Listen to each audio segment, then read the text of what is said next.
盆里倒入300克的面粉，在里面打入1个鸡蛋，加3克酵母粉、2克泡打粉、1克小苏打，淋入20毫升的玉米油，先把食材搅拌均匀，再倒入220毫升的温水和面，边加水边去搅拌，一直搅拌成比较粘稠的面糊。因为面团太粘手，不需要去揉面，多搅打几分钟。像这样光滑细腻的面糊，盖上盖子，醒花至2倍大。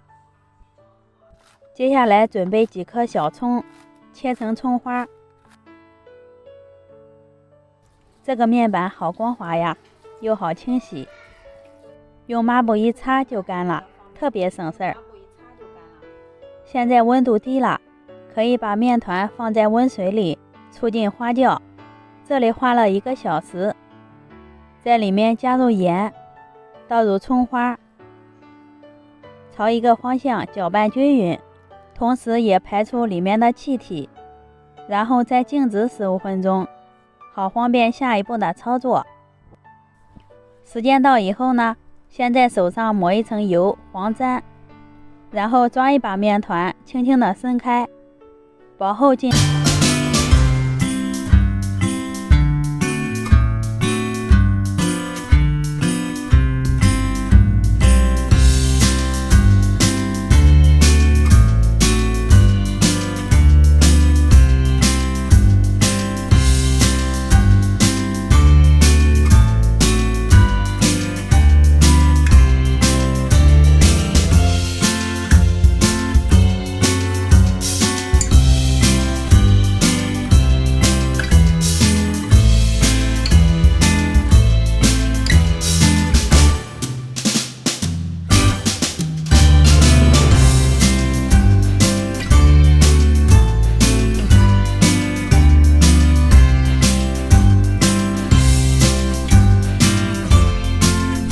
很蓬松，看一下里面，葱花也是翠绿不变色。